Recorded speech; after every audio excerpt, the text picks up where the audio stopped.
नमस्कार। जय श्री कृष्णा। श्री गणेशाय नमः। ओम मुकुंदाय नमः।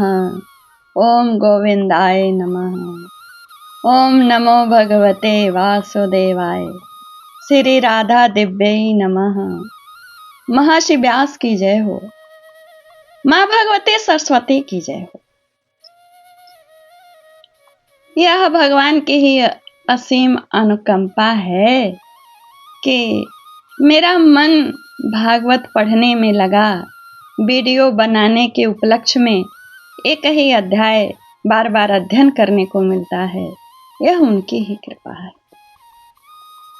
भागवत पढ़ने कहने का अधिकार हर किसी को। हाँ, कहीं संकल्प लेकर के कुछ समय के लिए जो भागवत पढ़ी जाती है उसमें स्त्रियों को शारीरिक व्यवधान के कारण उनके लिए आवश्यक नहीं कहा गया है, लेकिन पढ़ने सुनने का सबको अधिकार दिया है। आज मैं श्रीमद् भागवत महापुराण कथा में द्वितीय स्कंध से अथाष्टमो अध्याय आपको सुनाऊंगी। यह अध्याय बड़ा ही रोचक है। रोचक इसलिए है कि राजा परीक्षित सुखदेव महाराज से विविध प्रश्न करेंगे।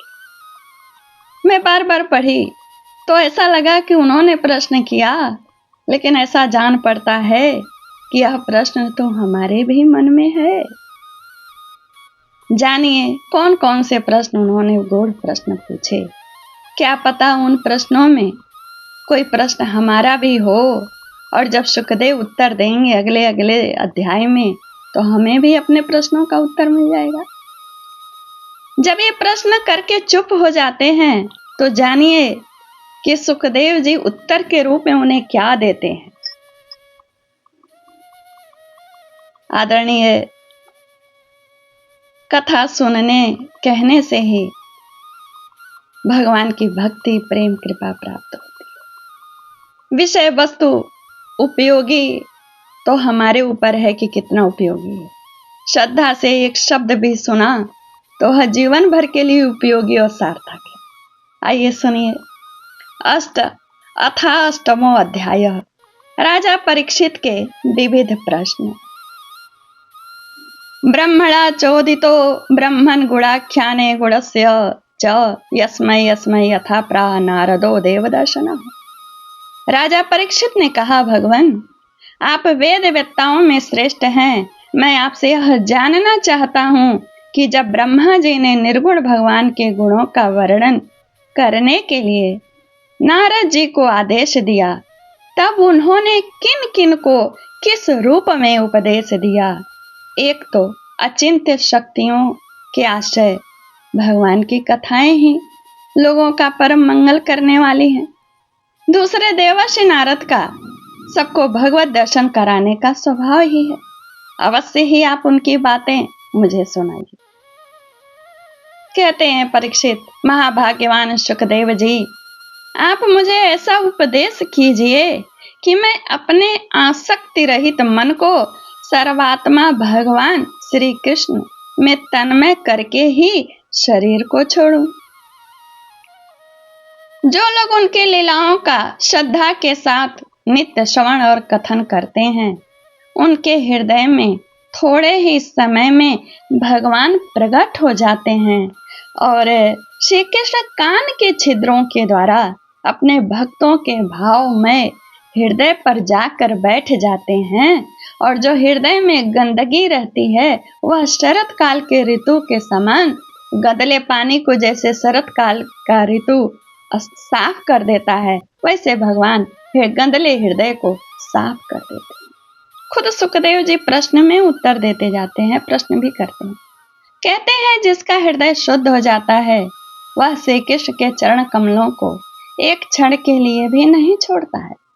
जैसे मार्ग के समस्त क्लेशों से छुटकर आया हुआ पथिक अपने घर को नहीं छोड़ता, भगवान जीव का पंचभूतों के साथ संबंध कोई नहीं है, फिर भी इसका शरीर जो है पंचभूतों से बना है, यानी आत्मा और शरीर का संबंध है ही नहीं। वो तो धारण किए रहता है कुछ काल के लिए, कर्म का उपभोग करने के लिए, चाहे आप अच्छा उपभोग करिए या खराब।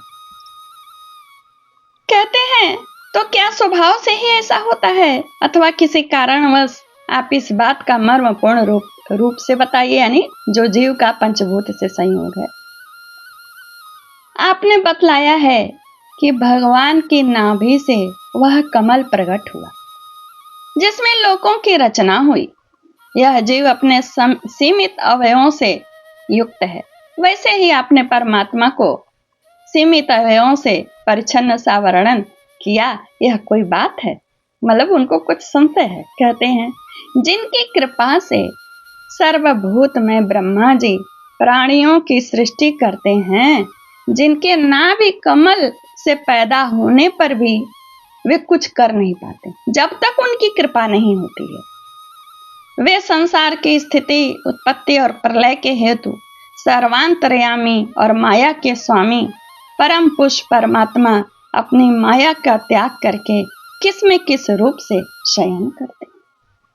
पहले तो आपने बताया था कि विराट पुरुष के अंगों से लोक और लोकपालों की रचना हुई। फिर यह भी बतलाया कि लोक और लोकपालों के रूप में उसके अंगों की कल्पना भी हुई। इन दोनों बात का तात्पर्य क्या है? महाकल्प और उनके अंतर्गत अवान्तर कल्प कितने हैं? प्रश्न करते हैं सब चीज का। भूत, भविष्य, वर्तमान काल का अनुमान किस प्रकार किया जाता है? क्या ये स्थूल देह अभिमानी जीवों की आयु भी बधी हुई है? ब्राह्मण श्रेष्ठ काल की सूक्ष्म गति, त्रुटि आदि और स्थूल गति वर्ष आदि किस प्रकार से जाना जाता है? सब संपूर्ण त्रिलोकी की संरचना के बारे में पूछ रहे हैं। ईश्वर के तत्व के साथ साथ ध्यान दीजिएगा, ईश्वर के तत्व को वो बार बार पूछते हैं। विविध कर्मों से जीवों की कितनी और कैसी गतियां होती हैं? एक बहुत बड़ा अच्छा प्रश्न इसमें कह रहे हैं देव, मनुष्य आदि योनियां सत्व, रज, तम इन 3 गुणों के फल स्वरूप ही प्राप्त होती हैं। उनके चाहने वाले जीवों में से कौन कौन और किस किस योनि को प्राप्त करने के लिए किस किस प्रकार के कौन कौन कर्म स्वीकार करते हैं? पृथ्वी, पाताल, दिशा, आकाश, ग्रह, नक्षत्र, पर्वत, नदी, समुद्र, द्वीप और उनमें रहने वाले समस्त जीवों की उत्पत्ति कैसे होती है? ब्रह्मांड का परिमाण भीतर और बाहर दोनों प्रकार से बतलाइए, नाप पूछ रहे हैं। साथ ही महापुरुषों के चरित्र, वर्णाश्रम के भेद और उनके धर्म का निरूपण कीजिए। युगों के भेद, उनके परिमाण यानी नाप और उनके अलग अलग धर्म तथा भगवान के विभिन्न अवतारों के परम आश्चर्यमय चरित्र भी बतलाइए। मनुष्यों के साधारण और विशेष धर्म कौन कौन से हैं? विभिन्न व्यवसाय वाले लोगों के, राजस्व और विपत्ति में पड़े हुए लोगों के धर्म का भी उपदेश कीजिए। यानी व्यवहारिक पूछ रहे हैं। तत्वों की संख्या कितनी है? उनके स्वरूप और लक्षण क्या है? भगवान की आराधना की और अध्यात्म योग की विधि क्या है?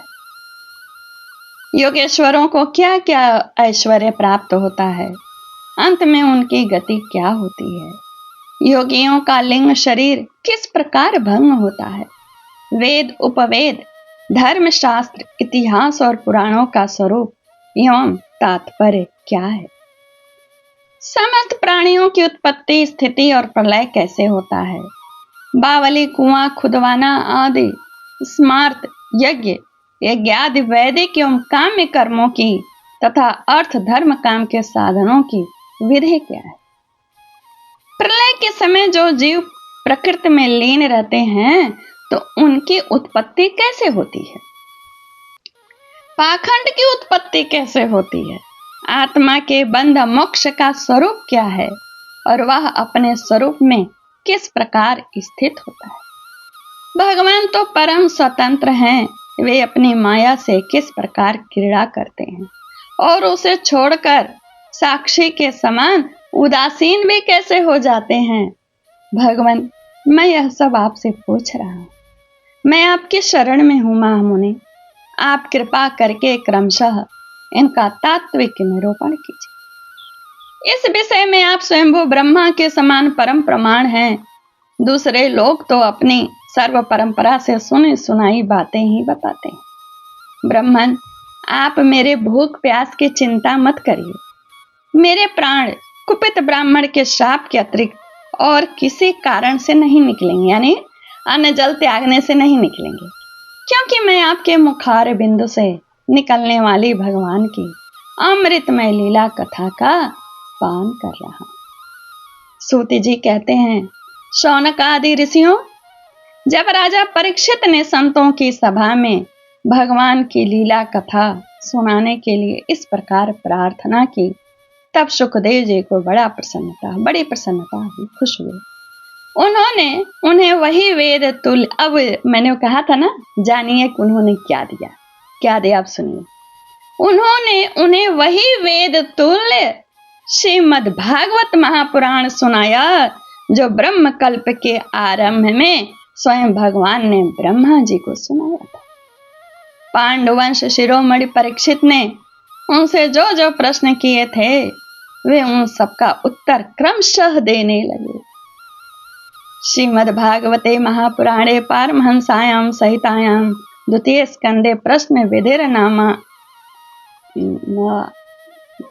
ओम तत्सत। लाइक कमेंट शेयर करिए, धन्यवाद।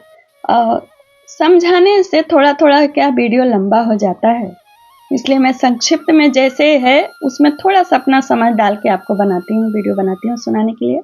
बाकी आप खुद ज्ञानी हैं, सुन करके भी समझ जाएंगे, पूरा वही अगर सुनाऊं तो भी समझ जाएंगे आप, और नहीं समझेंगे तो कृष्ण भगवान हृदय में भागवत सुनने के कारण कान के रास्ते हृदय में जाके वैसे ही समझा देंगे।